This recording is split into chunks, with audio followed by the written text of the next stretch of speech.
오늘 이 본문하고 이제 겹치는 본문이 어디냐면 사무엘하 6장 12절부터 23절까지가 이 역대상 15장과 16장의 두 내용을 사무엘하 6장 12절에서 23절까지 기록하고 있습니다.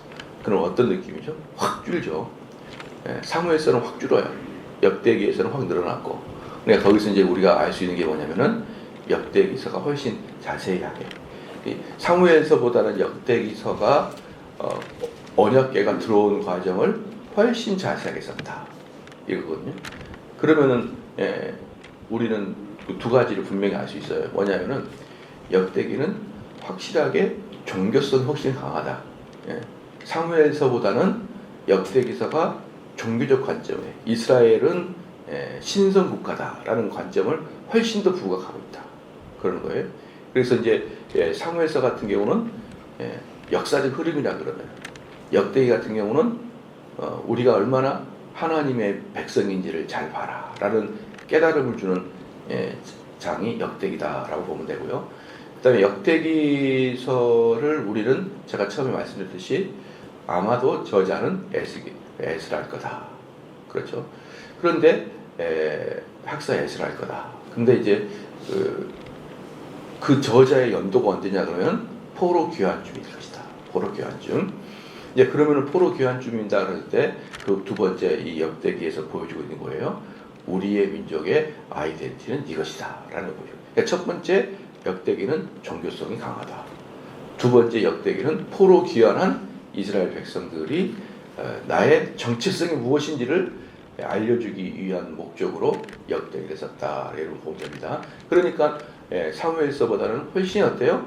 언약궤가 들어오는 과정을 자세히 하게 보여주므로 얼마나 우리가 언약궤가 중요한 사람이냐라고 알 수 있고요.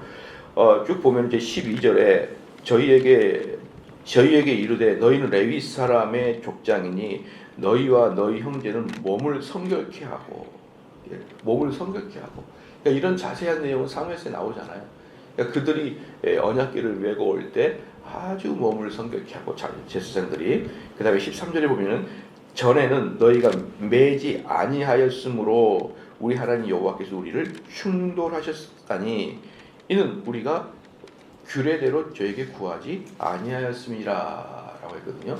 그러니까 이제 이 사건은 여러분도 이제 잘 알다시피 그 언약궤를 끌고 오다가 화를 이렇게 소가 뛰어가지고 그 언약궤를 우스다가 딱 만지다가 죽는 사건이 있었잖아요.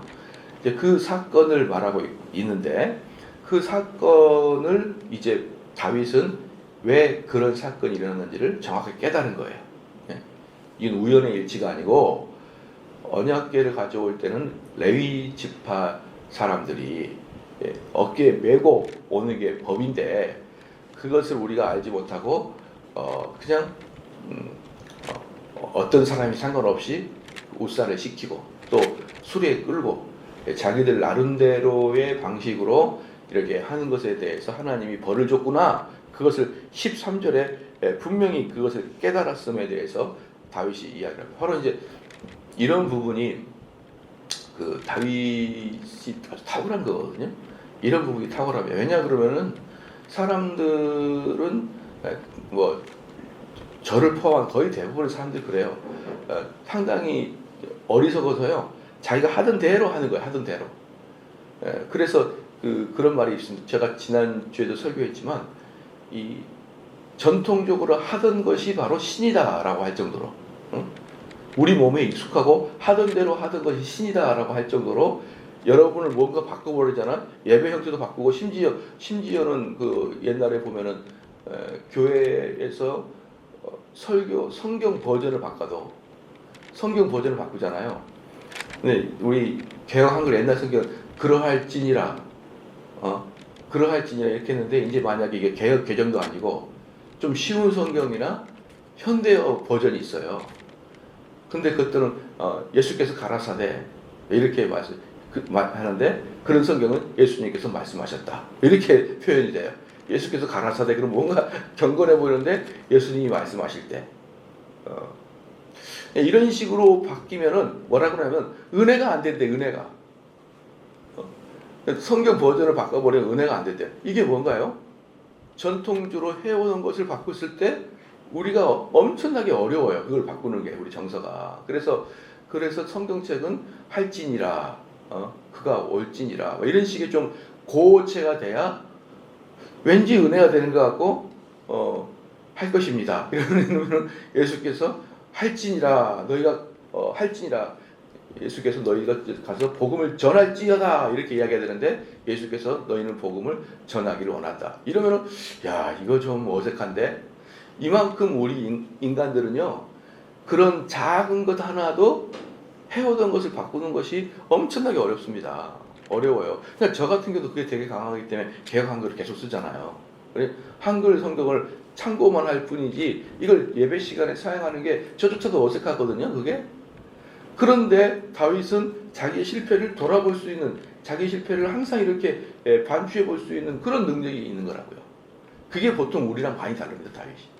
그러니까 이게 바로 다윗은 정말 뭐라 그럴까요? 성공한 사람의 모범을 갖추고 있다. 저는 그렇게 봐요. 그래서 제가 늘상 말하지만 10년 전에 지금 똑같아요. 사람들은 똑같아. 그러니까 이런 모습을 보면 사람들이 10년 동안에 뭐랄까요? 내 삶을 돌아보지 않고 내가 왜 이렇게 어려운지, 내가 왜 실패했는지를 되돌아봤으면 분명히 이 사람은 성공했을 텐데 그걸 보지 않고 그냥 그대로 그냥 고집난 황소처럼 끝까지 이렇게 밀고 가는 경우가 많은데, 다윗은 실패했다 그러면 이유를 조사하는 거예요. 내가 왜 실패했는지. 그래서 압니다. 몇 개월 만에, 3개월 만에 알아요. 3개월 만에. 우리가 하나님의 법궤를 옮길 때 법칙을 어겼구나. 규례를 어겼구나 우리가.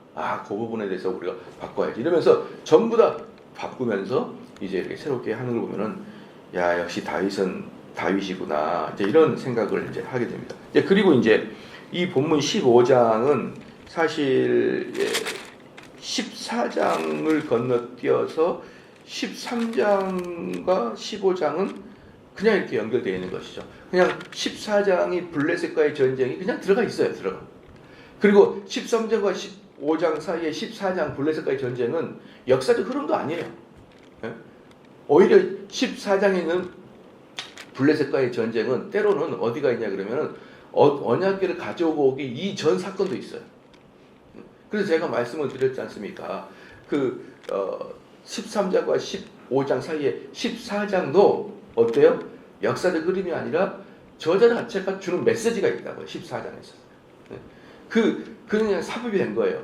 삽입이 된 건데 결국은 이제 다윗이라는 사람이 하나님의 엄청난 은혜를 통해서 그 당시 맹주였던 블레셋을 싹 제거한 사건이 14장인데 역사적 흐름이 아니라 하나님이 도우심으로 이 이스라엘이 시작됐다라는 걸 보여주기 위해서 14장을 집어넣는 거예요. 그러니까 우리는 성경을 해석할 때 13장부터 15장으로 곧바로 넘어오면 되는 것이죠.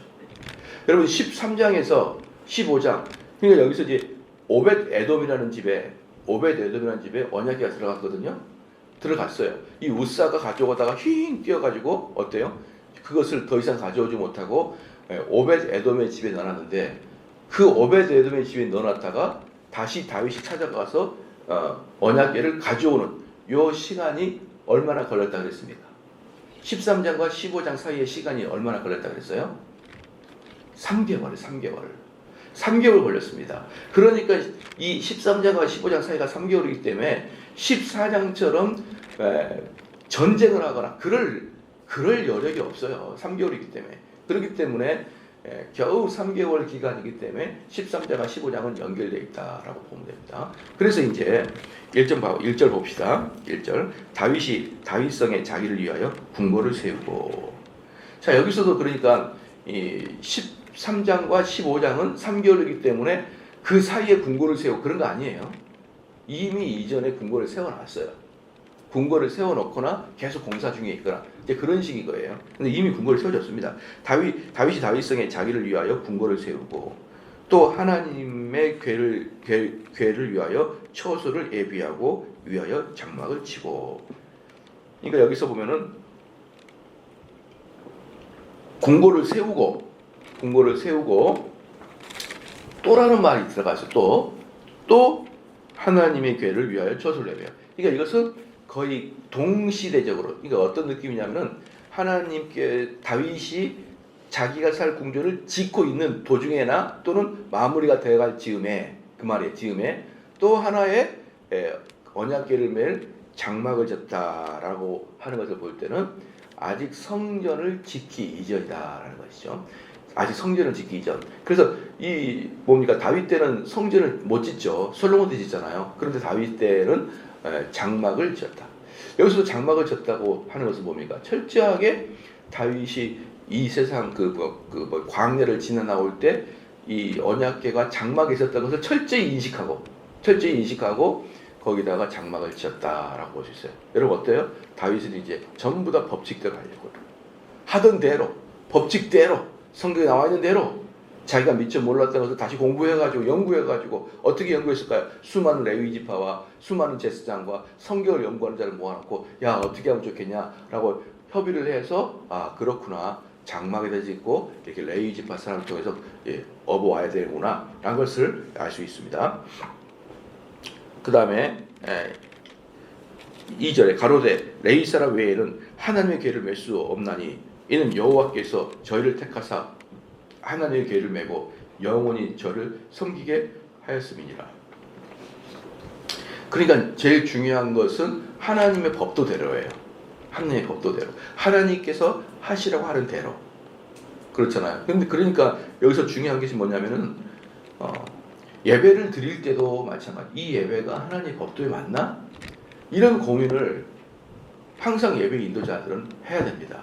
예배 인도자들. 제가 참 예배 인도자들은요, 두 가지를 항상 염두에 둬야 되는데, 방금처럼 내가 지금 집례하는 이 예배가 하나님 법도에 맞나? 첫 번째요.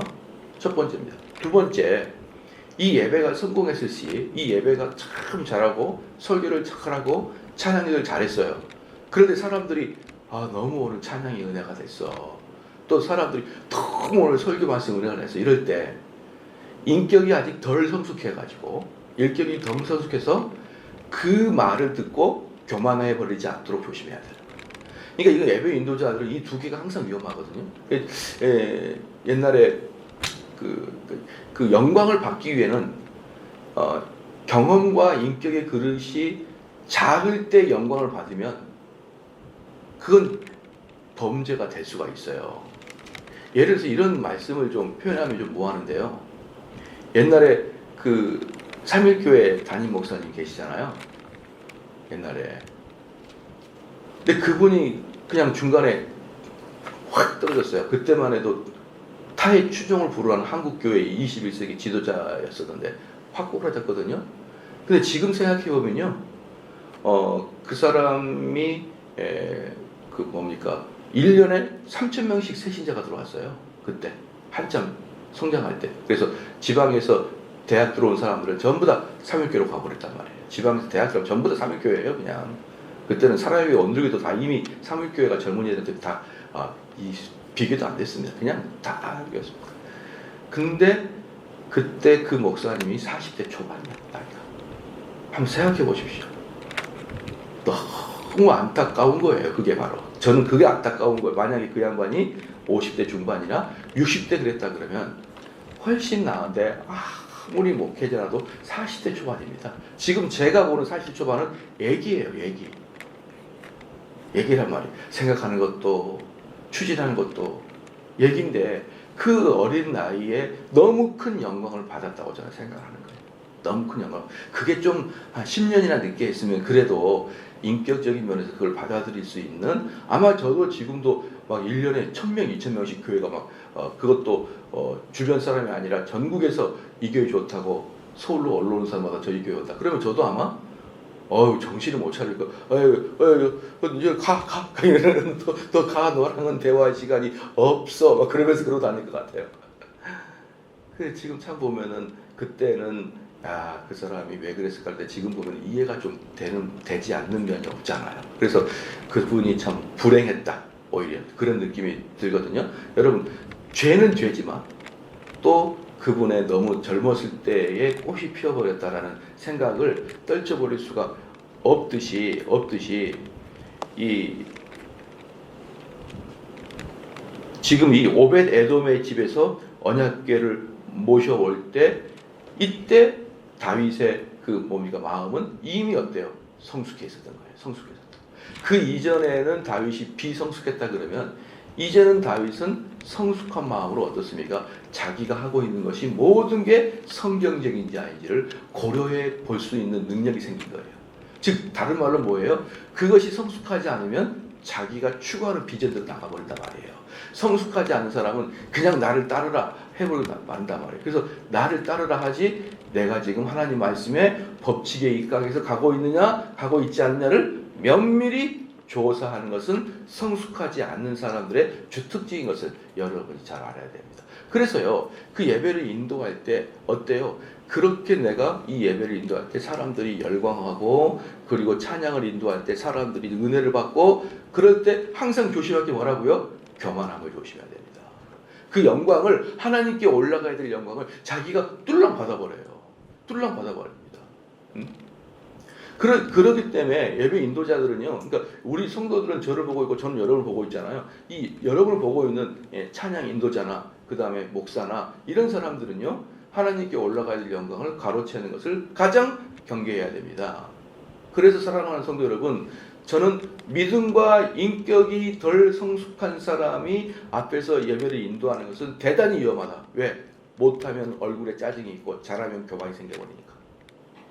얼굴에 못하면 얼굴이 우거지상이 되고 잘하면 그냥 한없이 자기가 잘해서 자기 은사가 튀어나와서 이렇게 한다고 생각하기 때문에 앞에 서는 사람들은 그런 훈련부터 하고 나서 서야 되는데 저는 어떤 교회 가보면은 중고등학생이 찬양 인도하는 경우는 엄청 많이 보는데 절대 안 됩니다. 절대 안 돼요. 그 사람들은 아직 청년들은 그걸 감당하기에 쉽지가 않아요. 쉽지가 않아요. 그래서 저는 뭐 청년들이 이렇게 한참 교회들 부흥할 때 청년들 해놓고 엄청나게 많은 청년을 앉혀놓고 뭡니까 찬양 집회하고 이럴 때 보면은 그 앞에서 찬양 인도한 청년들은 어떤 느낌이 들까요? 하나님을 향한 찬양이라는 느낌이 들까요? 아니면 저녁에 음악 콘서트를 하고 있다는 느낌이 들까요? 막 불 꺼놓고 막 쿵쿵쿵 하고 애들이 막 좋아서 푸셔 핸즈업 하고 막 그러고 있으면은 그것을 어떻게 그들이 받아들이고 있을까요? 그런 것들은요, 그것을 시킨 목회자가 얼마나 어리석은지를 단적으로 보여주고 있는 거예요. 단적으로 보고 있는 거예요. 그 목회자라도 40대 초반에 무너지는 그 목사를 보십시오. 그런데 젊은이들 앞에 찬양도 하고 막 이런 식의 여러분 또 젊은 애들이 강력하게 많은 사람을 끌고 다니면서 이렇게 막 강력하게 설교하고 이런 것들을 보면 저는 지금은 덜컥 겁부터 나요. 저거 하나님께 영광 돌리기 쉽지 않은 아이들인데 쉽지 않은. 제 친구 목사님은 개척교회 목사님인데 초등학생 앞에 세워서 찬양도 하더라고요. 물론 교회가 어른들이 별로 없고 청년이 별로 없고 이해는 합니다. 그럼 저 같으면 어떻게 할까요? 나 혼자 하면 되죠. 오늘도 나 혼자 찬양했죠. 11시 예배 때도 한 명 찬양이 두장 나랑 둘에 누가 사람을 내가 불러놓고 앞에서 찬양을 합니까? 내 혼자도 충분한데 안 그래요? 그래서 저는 그런 게 중요해요. 그러니까 내가 지금 하고 있는 게 성경적이냐 아니냐 요 의식을 하는 것 자체가 그게 성숙한 자의 특징이다라는 것을 여러분에게 말씀해 드리고 싶은 거예요. 그 다음에 3절에 이스라엘 온 무리를 예루살렘으로 모으고 여호와의 궤를 그 예비한 곳으로 메어 올리고자 하여. 자, 13장 보십시다.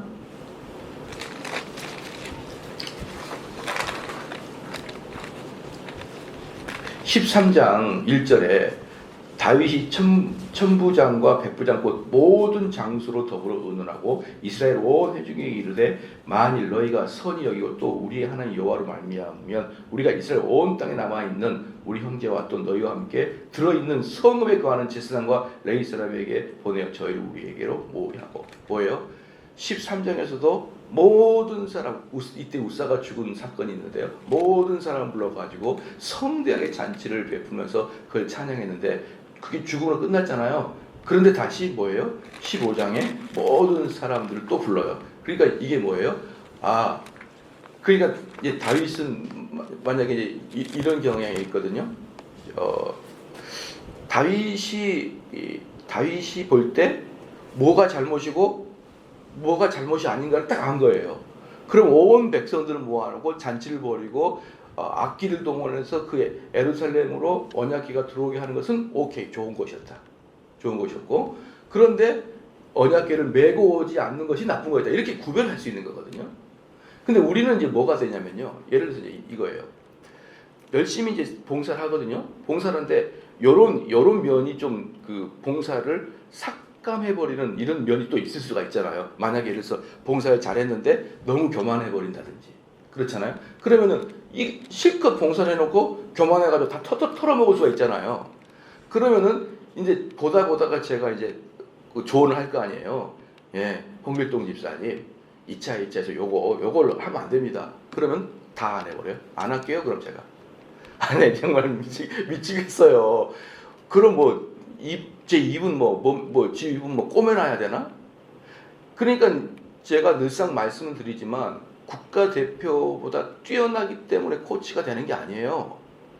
코치가 되는 이유는 뭐냐면 객관적이기 때문에 그 사람의 행동에 잘못된 것을 볼 수 있는 것이 제3자의 코치의 눈이에요. 아무리 국가대표라 그래도 자기의 잘못된 어떤 그 몸의 형태를 자기가 못 발견해요. 그러니까 코치가 너 이 부분에 대해서 이렇게 좀 던져봐. 이렇게 코치가 해주는 게 뭐냐면 그 사람의 잘못된 것은 자기는 못 보고 제3자가 볼 수 있기 때문에 코치가 있는 거라고요. 여러분 이해가 되셨죠? 그럼 코치가 실질적으로 운동장에 뛰면은 국가대표도 잘 뛰죠.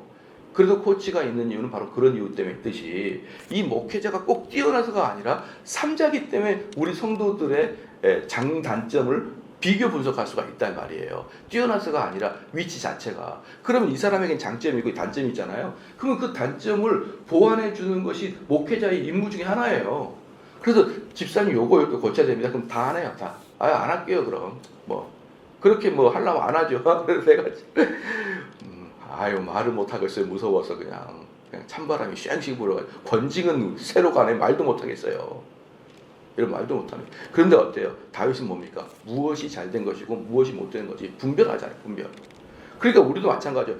잘하는 사역과 약점이 있으면 이걸 안 함으로 잘하는 사역을 극대화시켜야죠. 그런데 우리는 같이 그냥 감정이 어때요? 그럼 만약에 여러분 우리가 만약에 다윗했다 생각해봐요. 야 이번에 오베데돔의 집에서 언약궤가 오는데 이제는 전부 다 아무것도 하지 마. 성가도 하지 말고 뭣도 하지 말고 제사도 오지 말고 법칙대로만 그대로 이렇게 하지 않았다는 것을 여러분 봐야 돼요. 이렇게 하지 않았어요. 지난번에 실패했으니까 전부 다 그만둬. 이렇게 하지 않았어요. 그래서 우리가 항상 어떤 사람 하나를 평가할 때도 그 사람의 장점과 단점. 저는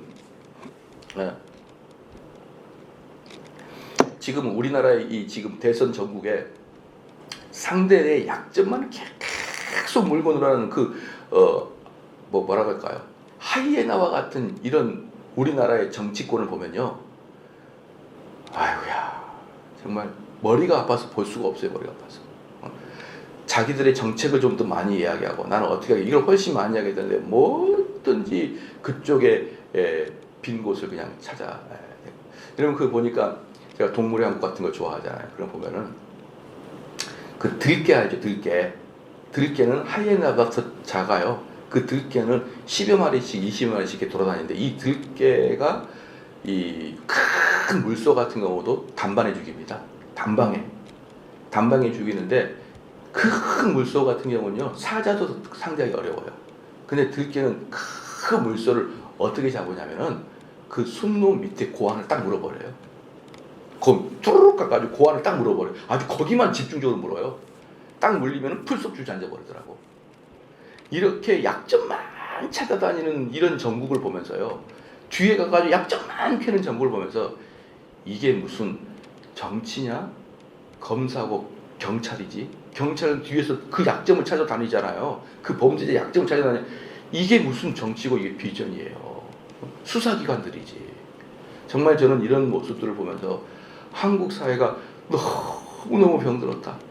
그걸 보고도 막 사람들은 이걸 큰 문제를 여기지 않고 거 봐라 상대편은 네 나쁜 놈이다 그러고 막 계속 있으니 이것은 한국 사회가 너무나 병들었다라는 생각을 여러분 하는 것입니다. 사랑하는 성도 여러분, 어떤 사람 평가할 때는요, 장점도 있고 단점도 있어요. 장점도 있고 단점이 있는데 그걸 균등하게 봐줘야 되는데 단점 가지고 다 그냥 쓸어버려. 봐라, 이거 이런 놈인데 어떻게 해? 이런 놈도 어떻게 해? 저는 이런 것들도 보면 그 이번에도 또 누구 전 대통령이 돌아가셨을 때 보니까 그 사람의 공과 광을 같이 이렇게 해줘야, 공과 과를 같이 이렇게 해줘야 되는 거예요. 근데 공은 없어요. 그냥 공은 없어. 전부 다 과야. 거기에 참배 가는 것조차도 두려울 정도로 만들어 버린다고요. 이게 어떻게 건강한 선진국의 모습이라고 할 수가 있습니까? 우리나라는요, 잘 봐보십시오. 우리나라는 내가 무엇을 좋아할 자유가 있는 나라잖아요. 자유가. 그렇잖아요. 그럼 나는 그 사람을 좋아할 수 있고 싫어할 수 있는 자유가 있는 거예요. 근데 다 싫어하는데 네가 좋아해? 어디? 네 이름하면 내가 까발려볼게. 신문에 딱 나와버려요. 누가 갔네요. 누가 그 사람 좋아한대요. 이런 것이 병든 사회 아닌가요? 이걸 바로 전체주의라 그래요. 전체주의. 전부 다 싫어하는데 왜 너는 안 싫어해? 이거예요. 나는 안 싫어할 수 있거든요. 내가 좋아할 수 있거든요. 그런데 이것이 완전히 어때요? 매몰돼 버린 사태를 보면은, 야, 정말 한국 정말 무섭게 가고 있다. 이거 정말 브레이크 없는 폭주를 향해 달려가고 있다. 저는 그런 생각이 여러분 너무 많이 듭니다. 어떤 사람인데 어때요? 잘한 게 있고 못한 게 있는 거예요. 잘한 것과 못한 것들을 균등하게 얘기해 주는 것이 정말 정직한 마음이죠. 여기 다윗도 보면은 어떻습니까?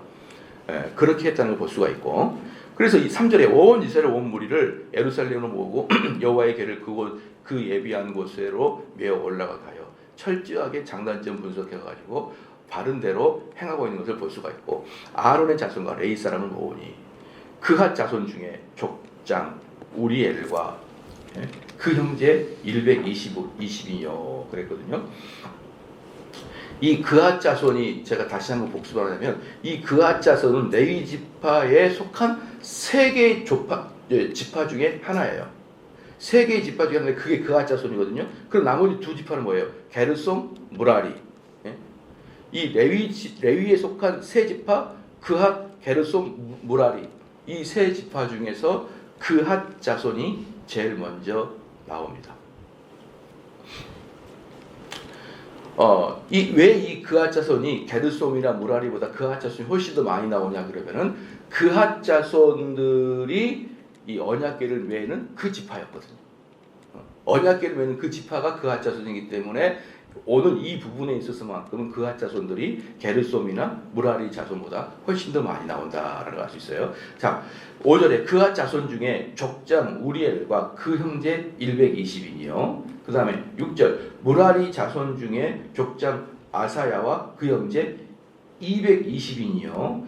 게르솜 자손 중에 족장 요엘과 그 형제 130인이요. 그렇죠? 아론의 레위 지파 중에 그핫, 무라리, 게르솜 다 나왔습니다. 다 나왔어요.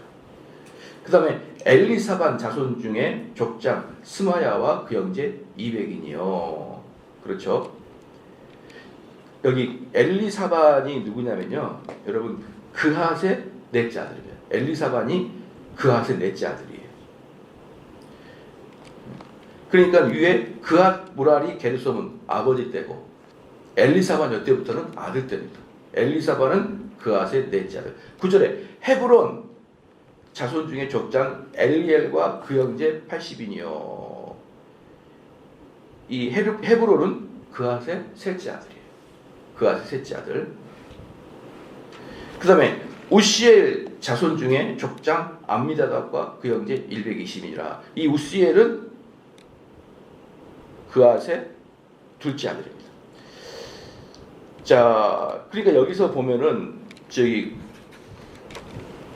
게르솜 밑에 엘리사반, 헤브론, 우시엘 다 누구예요?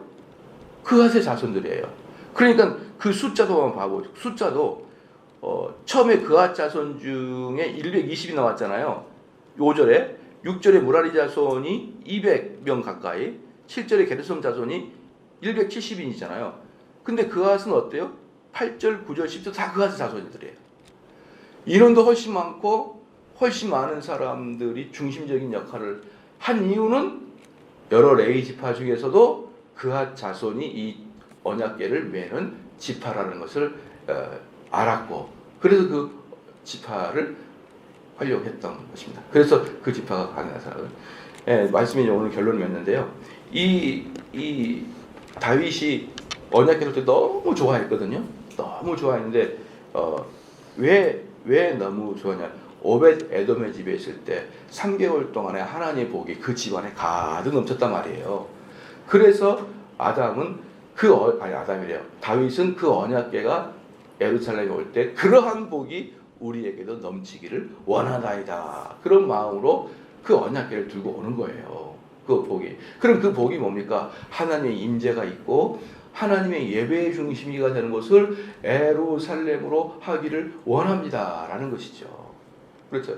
이 나라에서 이 예루살렘에 하나님의 임재가 있기를 원하나이다라는 것이죠. 그렇죠. 그러니까 저희도 어떤 마음이 들까요? 저 마음도 어떤 마음이 드냐면 저희도 우리 성도도 같은 마음이 드는데 한국에서 청교도의 어떤 그 가장 중심적인 곳이 이곳이 되길 원합니다라는 소원이 있어요. 왜 그러냐 그러면은 2000년 기독교 역사 2000년 중에 정말 부흥의 역사라고 말할 수 있는 것이 청교도 역사였거든요. 그때는 부흥의 역사였어요. 종교교회가 청교도 때는 정말 부흥의 역사였거든요. 그런데 그 부흥의 역사에서 가장 활랄 타오랐던 그 청교도의 시대의 메시지와 정신과 교회 운영과 그들이 읽었던 책들이 이 교회를 중심으로 대한민국에서 가장 중심적 역할을 하고자 하는 그 열망. 그랬을 때 우리도 청교도와 당시 때처럼 교인들이 그렇게 살아가고 그렇게 자기들의 말씀을 익혀 나갈 때 그때의 불붙듯이 부어졌던 성령의 충만함, 예? 교회의 부흥, 사람들의 성화, 이것이 우리 교회에 임재하기를 원합니다라는 그 소망이 얼마나 중요한 소망입니까, 여러분? 다윗이 오벳에돔, 즉 오벳에돔의 집은 다윗의 예루살렘 성과는 비교도 안 됩니다. 이 당시에 예루살렘 성의 거주 인구가 2,000명이에요. 2,000명. 엄청나게 큰 겁니다. 당시에 말의 어떤 지역들이요. 그 2,000명이 넘는 사람들이 사는 그 성 안에 그 조그마한 오벳 에돔의 집에서 일어났던 그 하나님의 임재의 복이 우리 예루살렘에도 있기를 간절히 원합니다라는 차원에서 그것을 가지고 올 때 이렇게 즐거워하는 것이죠. 이렇게 즐거워하는 거예요. 그럼 실질적으로 언약궤를 들고 올 때 얼마나 많은 돈을 투자했겠냐고요. 전국에서 사람 다 모았죠. 그 사람들이 그냥 있나요? 전부 다 예루살렘에서 먹이고 입혔잖아요. 그럼 사람들이 이야기할 수 있죠. 아니 그걸 조용히 가져오면 되는데 뭘 이렇게 그냥 대해서 특별해가지고 국가 재정도 없는데 이렇게 말합니까? 여러분 그것은요 다윗에게 들리지도 않아요. 그래서 제가 옛날에 이런 말씀했어요. 아리스토텔레스가 이런 얘기했어요. 정말 의미가 있는 사람에겐 그것은 축제지만 의미가 없는 사람에겐 낭비다. 의미가 있으면 축제예요. 환호성입니다. 근데 그게 뭔지 모르는 사람은 왜 저렇게 예수님에게 옥합을 깬 사람은 그 옥합을 깬 의미를 아는 사람은 축제지만 삼자가 보기에는 뭐하러 돌아가실 분에게 저렇게 쏟아 부어버리지? 낭비예요, 낭비. 그러니까 우리는 항상 생각할 때 왜 저런데 돈을 쓴대? 그런 생각하지 마세요. 진짜 의미 있는 것에 돈 쓰라고 돈 버는 거예요. 의미 있는 곳에 쓰라고 돈을 버는 것이지 그 돈 모아서 뭐하게 해요? 정말 의미 있는 곳에 써야죠. 안 그렇습니까? 그렇기 때문에 우리는 가끔 가다 보면 너무 어떡할까요?